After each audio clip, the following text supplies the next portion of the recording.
नमस्कार, अपराध लोक में आपका स्वागत है। मैं हूं आपके साथ पल्लवी। मेरे साथ मेरे बगल में बैठे हैं मेरे वरिष्ठ सहयोगी वरुण। बागपत से खबर आती है, ये खबर सबको दहला देती है। खबर ऐसी जिसको सुनकर आप भी कांप जाएंगे। दो अलग अलग धर्मों के लोग जिन्हें आपस में प्यार हो जाता है, लेकिन प्यार की जानकारी जैसे ही घर वालों को लगती है, उसके बाद जो उनके साथ होता है वो शायद आपके लिए बहुत अलग किस्सा हो, बहुत अलग वारदात हो। वरुण, ये जो खबर सामने आई है बागपत से, ये कोई नई खबर नहीं है। ऐसी कई खबरें लगातार सामने आती रहती हैं, लेकिन बाकी खबरों से ये खबर अलग कैसे है? और ये पूरा जो किस्सा है, सानिया नाम की लड़की, सागर नाम का लड़का, ये पूरा किस्सा क्या है? देखिए पल्लवी, पत्रकारों की भाषा में कहें तो जो ये पश्चिमी यूपी और हरियाणा का जो पूरा ये क्षेत्र है, इसको इश्क का कब्रिस्तान कहा जाता है। क्योंकि यहाँ पर जिस शब्द को हम लोग ऑनर किलिंग या हॉरर किलिंग कहते हैं, बाद में उसको हॉरर किलिंग कह दिया गया। बहुत एक सामान्य बातचीत है। सम्मान के लिए अपने बच्चों का खून बहा देना, ये इन लोगों के लिए कोई नई बात नहीं है। ऐसी मानसिकता के लोगों का मैं यहाँ जिक्र कर रहा हूँ जिनके लिए कत्ल कर देना उनके कथित इज्जत के लिए या कथित सम्मान के लिए एक बहुत छोटी, एक मामूली चीज़ होती है। खाप पंचायतों में फैसले होते हैं। कई बार हमने देखा कि उसके बाद प्रेमी और प्रेमिका को जान से मार दिया जाता है। कई बार प्रेमिका या प्रेमी के परिवार वाले ही उनको जान से मार देते हैं। कई तरीके के सिनेमा भी इस पे बने हैं। आपने देखा होगा धड़क या धड़क 2, अभी रिसेंटली ट्रेलर आया, उसमें भी यही सब दिखाया जा रहा है। मैं आपको एक ये सानिया वाला पूरा किस्सा सुना, उससे पहले मैं आपको एक अपने साथ घटा हुआ एक वाकया बताता हूँ, एक कहानी बताता हूँ। मैं जिन दिनों रिपोर्टिंग किया करता था, ये उन दिनों की बातचीत है, और मैं एक केस पे गया था। एक ऑनर किलिंग का मामला था। मैं मौके पर पहुंचा। एक लड़की को उसके परिवार वालों ने मार दिया था और पुलिस से बचने के लिए उसके पुरुष जो सदस्य थे घर के, वो फरार हो चुके थे। घर में कुछ महिलाएं बैठी थी और एक बुजुर्ग महिला बैठी थी। वो दादी थी, उस लड़की की दादी थी, और मैं उनके पास पहुंचा और मैं उनकी बाइट लेना चाह रहा था, उनसे बातचीत, इंटरव्यू करना चाह रहा था। तो उन्होंने खाट के नीचे से एक हंसिया निकाला, मेरे को दिखाया और मुझे बताया कि मैंने अपनी पोती को खुद मारा, अपने हाथ से मारा और इसी हंसिया से मारा, और मैं कैमरे पे रिकॉर्ड कर रहा था। मैं बिल्कुल अंदर तक कांप गया, क्योंकि दो वजह थी। एक तो ये कि बुजुर्ग जो महिला थी वो उसको जस्टिफाई कर रही थी कि हत्या हो जानी चाहिए। दूसरी बात यह कि पुरुष सदस्यों को बचाने का यहाँ पे एक दिखाई दिया कि ताकि जो घर के बेटे हैं वो जेल ना जाएं, वो बच जाएं। बुजुर्ग महिला हैं, ये वो जेल जाने को तैयार है, बेनिफिट भी मिल जाएगा कोर्ट में, वो जेल जाने को तैयार है कि मैं जेल चली जाऊंगी। और मुझे पता है कि वो झूठ बोल रही हैं, सबको पता है पूरे गाँव में कि वो झूठ बोल रही हैं। गाँव के लोगों ने चीखें सुनी थी, गाँव के लोग बचाने नहीं गए। ये इस तरीके के केस होते हैं। अब देखिए, जब ये जो मैं आपको आज सानिया का पूरा मामला बताऊंगा, जिस वक्त इसको मारा गया तो नलकूप पे उसको मारा गया।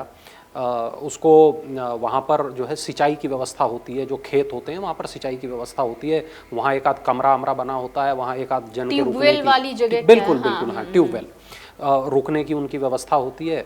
और वहाँ पर इसको मार दिया गया लड़की को जिस वक्त मारा गया, लड़की की माँ जो है वो चिल्ला रही थी, अपनी बेटी को छोड़ देने की गुहार लगा रही थी, और लड़की भी मतलब स्ट्रगल कर रही थी अपनी जान के लिए। ऐसा नहीं था कि उसकी आवाज़ किसी ने सुनी नहीं होगी, लेकिन किसी ने उसको बचाया नहीं। और ऐसा पैटर्न मैं देख रहा हूँ मतलब लंबे वक्त से, कि लोग अक्सर ये सोचते हैं अच्छा मतलब वहाँ कुछ हो तो रहा है पर हमें कोई मतलब नहीं है, वो जाने, उनका काम जाने। एक बात। दूसरी बात, पुलिस को भी ये पता होता है कि ये जो हत्या है ये साधारण हत्या नहीं है, ऑनर किलिंग है। अब तो पुलिस मतलब बहुत फास्ट काम करती है, अब तो हर चीज़ जो है मीडिया में आ जाती है। लेकिन मैं जिन दिनों की आपको बात बता रहा हूँ, आज से 15, 18, 20 साल पुरानी बातें, उन दिनों हम ये देखते थे कि पुलिस 2 दिन तक, 3 दिन तक कोशिश करती थी कि ये मामला मीडिया में ना जाए, ये मामला गांव से बाहर ना जाए। उस तरीके की जो चीज़ें थी वो एक दिखाई देता था पैटर्न। अब सोशल मीडिया है, अब तमाम चीज़ें वायरल हो जाती हैं। मैंने कई बार ऐसा देखा कि जो लड़कियां हैं उनको ख़ास तौर पे पहले मारा जाता है। कई बार उनको कुएं में फेंक दिया जाता है, कई बार जिंदा जला दिया जाता है और कह दिया जाता है कि ये तो खाना बना रही थी और जल गई। है ना। कई बार जो लड़के होते हैं उनको थ्रेशर में डाल दिया जाता है, ट्रैक्टर के नीचे उनको कुचल दिया जाता है और कह दिया जाता है कि खेती करते हुए मर गया। उस तरीके की जो पैटर्न है हत्याओं के बहुत विभत्स हमने देखे हैं। यहाँ पर भी जो हमें एक पैटर्न हमें दिखाई देता है, एक हत्या दिखाई देती है, बहुत विभत्स है पल्लवी। एक बागपत का ये मामला है पूरा का पूरा, जो सानिया का मामला है। एक गांव है वहाँ पलड़ा, और गांव में या तो मुस्लिम आबादी रहती है या फिर SC ST आबादी रहती है। और ये जो लड़की है सानिया, ये मुस्लिम परिवार की है। जो लड़का सागर है वो एक SC परिवार का है, और दोनों के बीच में मित्रता हो गई। और ये मित्रता तब हुई जब होली पर वो लड़का अपने गांव आया हुआ था। लड़का हिमाचल में ऊना करके एक जगह है, वहाँ पर जो है नौकरी करता है, मजदूरी करता है, ईंट भट्टे वगैरह पर मजदूर बताया गया है, जो रिपोर्ट्स प्रारंभिक हमारे तक पहुँची हैं। तो पता चलता है कि दोनों के बीच मित्रता हो गई होली पर। एक लड़का 1 महीने गांव में रुका और अप्रैल वगैरह के महीने में वो वापस चला गया, लेकिन उसके बाद फ़ोन पर दोनों कनेक्टेड रहे।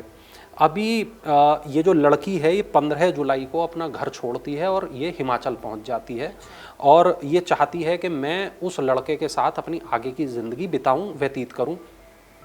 लेकिन परिवार वालों को पता होता है इस प्रेम संबंध के बारे में। 16 तारीख को ही जो परिवार वाले हैं लड़की को लेकर वापस आ जाते हैं हिमाचल से। उसको समझाया जाता है, बुझाया जाता है, परिवार की इज्जत का हवाला दिया जाता है, सब काम होते हैं। उसकी शादी के लिए बातचीत होने लगती है कि ठीक है तुम्हारी शादी करा देंगे और इस सागर से तुम दूर रहो, वो मजदूर है, तुम अमीर हो। हाँ, यहाँ पर एक चीज़, एक बहुत महत्वपूर्ण बात है, ये जो गांव है ये उस तरीके का गांव है जहाँ पर मुस्लिम जाट बहुसंख्यक हैं। यहाँ पर जो मुस्लिम कम्युनिटी है वो मुस्लिम जाट कम्युनिटी है, और इनके पास अच्छी ज़मीनें हैं और धनाढ्य लोग हैं। तो जो सानिया है वो भी एक अच्छे दबंग परिवार से ताल्लुक़ रखती है। लड़का गरीब है, लड़का गरीब परिवार से ताल्लुक़ रखता है। तो जब लड़की नहीं मानती और किसी भी तरीके से वो कन्विंस नहीं होती, तो 22 और 23 की जो दरमियानी रात है उसको ट्यूबवेल पे ले जाया जाता है, और वहाँ उसे आखिरी चेतावनी दी जाती है कि तुम या तो मानो या तुम्हें मार देंगे। और लड़की नहीं मानती, फिर भी वो कहती है कि नहीं, मुझे सागर से ही शादी करनी है, और यहाँ उसको जान से मार दिया जाता है लड़की को। शुरुआत में लड़की के पिता इनकार करते हैं, मत मारो मत मारो, लेकिन धीरे धीरे वो कन्विंस हो जाते हैं कि मारना ही एकमात्र तरीका है, उसके बिना काम चलेगा नहीं, लड़की मानेगी नहीं और समाज में हमारी बेइज्जती हो जाएगी। और अगर ये मजदूर के साथ भाग गई, दूसरे धर्म के लड़के के साथ भाग गई, तो ये ठीक नहीं होगा, तो इसको मारना ही एकमात्र विकल्प हमें समझ में आता है। और सारे लोग ये कन्विंस होते हैं और वो मिलके उसको मार देते हैं। अब आप सोचिए कि ये जो पूरा जो क्राइम सीन है वहाँ कितने लोग मौजूद होंगे। रिपोर्ट ये बताती है कि वहाँ 11 लोग शामिल थे, 11 लोग मौजूद थे जो इस षड्यंत्र में शामिल भी थे। इसमें से 6 लोगों को पुलिस ने गिरफ्तार कर लिया, 5 लोग अभी फरार हैं। ये जो लड़की है ये एक बहन और एक भाई हैं, और यकीनन भाई अगर छोटा परिवार है तो लड़की के हिस्से में भी एक अच्छा खासा पैसा आता है। अखबार में जो रिपोर्ट छपी है, अखबार की रिपोर्ट हमें ये बताती है कि पलड़ा गांव की सानिया का शव सोमवार को SDM और CO की निगरानी में चिकित्सकों के एक पैनल ने दोबारा पोस्टमार्टम किया। अब देखिए, आज जब हम ये रिपोर्ट बना रहे हैं, आज मंगलवार है, यानी कि कल पोस्टमार्टम की दोबारा कार्रवाई हुई। दो बार पोस्टमार्टम इसलिए करना पड़ा क्योंकि एक मर्तबा जो तथ्य थे वो पूरी तरीके से सामने नहीं आ सके थे। रिपोर्ट हमें ये बताती है कि पोस्टमार्टम रिपोर्ट में ये पता चल गया कि गला और मुंह दबाकर लड़की को जान से मारा गया। सानिया का शव लेने के लिए पोस्टमार्टम हाउस से उसके परिवार का कोई सदस्य नहीं पहुंचा। मतलब नफरत का आप आलम देखते हैं कि एक लड़की से उसके परिवार के लोगों को किस कदर नफरत है कि उसके परिवार का कोई सदस्य उसकी लाश लेने तक नहीं आया, जबकि पोस्टमार्टम के बाद गांव के अन्य लोग वो शव को लेके गए हैं। क्योंकि ये भी होता है कि भाई गांव की बेटी है, उसकी लाश वहाँ पड़ी है, भाई कम से कम लाश की बेकदरी नहीं होनी चाहिए, चलो यार लेके आते हैं। 6 आरोपियों को जेल भेजने के बाद पुलिस अन्य आरोपियों की तलाश में गांव में दबिश दे रही है। पलड़ा गांव की रहने वाली सानिया 15 जुलाई को अपने प्रेमी सागर के साथ हिमाचल चली गई थी। उसके तलाश में जुटे परिवार वालों ने दोनों को हिमाचल के ऊना जिले से पकड़कर वो लाए, पिटाई की और ट्यूबवेल पर बंधक बनाकर पीटा गया। 23 जुलाई को परिवार वालों ने सानिया की हत्या कर कब्रिस्तान में शव को दबा दिया। उसके बाद ग्रामीणों को यह बताया गया कि टीबी थी लड़की को और वो टीबी की बीमारी से मर गई। एसपी से शिकायत हुई तो दोघट पुलिस ने कार्रवाई शुरू की, तब हत्या का पता चला। डीएम की अनुमति मिलने के बाद कब्रिस्तान में दबाए गए शव को निकालकर शनिवार को पहली बार पोस्टमार्टम कराया गया, जिसमें मौत का कारण स्पष्ट नहीं हो सका। पुलिस की आपत्ति दर्ज कराने के बाद मेरठ से फॉरेंसिक एक्सपर्ट और 2 सीनियर डॉक्टर उनका पैनल बनाया गया। सोमवार को दोबारा पोस्टमार्टम कराया गया। एएसपी हैं एनपी सिंह, उन्होंने कहा कि सानिया की हत्या हाथों से गला और मुंह दबाकर की गई। इसकी पुष्टि पोस्टमार्टम रिपोर्ट में हो गई है। मुकदमे में फरार आरोपियों की तलाश में दबिश दी जा रही है, जल्द इनको गिरफ्तार कर लिया जाएगा। अब इधर सागर की हम बात करें, सागर गायब है। सागर कहाँ है किसी को नहीं पता, जिंदा है मर गया उसको लेकर संदेह है, क्योंकि रिपोर्ट ये कहती है कि उसकी पिटाई हुई है, उसको भी लेकर आए थे ट्यूबवेल पर, उसको भी लाए थे, उसकी भी पिटाई हुई है। सानिया की हत्या के बाद सागर के पिता रामपाल काफी चिंतित हैं, बेटे से संपर्क नहीं हो पा रहा है, इसलिए उनकी चिंता बढ़ गई है।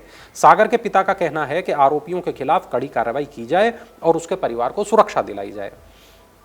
पलड़ा गांव में सानिया की हत्या में 11 आरोपियों की भूमिका सामने आई। जैसा मैंने कहा, कुछ हत्या करने में, कुछ हत्या की योजना बनाने में, दोनों को नलकूप पर बंधक बनाकर पिटाई करने में शामिल रहे।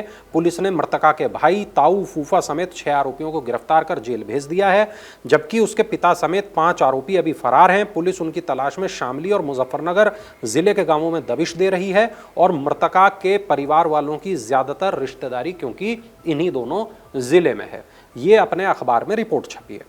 अभी मेरी बातचीत हुई, जो हमारे वहाँ पर स्थानीय संवाददाता हैं उनसे भी मेरी लंबी बातचीत हुई।